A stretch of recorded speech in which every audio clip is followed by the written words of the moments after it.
Natural LaTeX topper. আমদানিকৃত শতভাগ প্রাকৃতিক লেটেক্স দিয়ে তৈরি এই টপারটি আরামদায়ক এবং স্বাস্থ্যসম্মত। এই টপারটি যে কোনো সিজনে ব্যবহার করা যায়। পিনহোল থাকায় সহজেই বাতাস চলাচল করতে পারে। শরীরের ভারসাম্য সঠিকভাবে ধরে রাখবে, কখনোই গরম হবে না। এটি পৃথিবীব্যাপী বেস্ট টপার হিসেবে সর্বাধিক স্বীকৃত।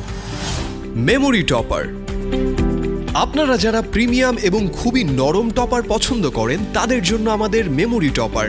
মেমোরি ফোম এবং ব্যাম্বো ফেব্রিক দিয়ে তৈরি এই টপার আপনার বিছানায় নিয়ে আসবে এক নতুন অনুভূতি। Organic topper. প্রাকৃতিক তুলা এবং টুইল কটন ফেব্রিকে তৈরি আমাদের এই টপারটি সম্পূর্ণ হাতে তৈরি। কোনো ধরনের ক্ষতিকর উপাদান না থাকায় এর নাম অর্গানিক টপার। জমাট বাঁধা অথবা গরম হওয়ার সম্ভাবনা না থাকায় নিশ্চিন্তে ব্যবহার করতে পারবেন আমাদের organic topper. Profile topper. Profile foam দিয়ে তৈরি এই টপারটি খুবই আরামদায়ক। ভিতরে বাতাস চলাচলের সুবিধা থাকায় গরম হবে না, কখনোই বসে যাওয়ার সম্ভাবনা নেই। আপনার শক্ত ম্যাট্রেসটি আরামদায়ক করতে আজই সংগ্রহ করুন প্রোফাইল ফোম টপার।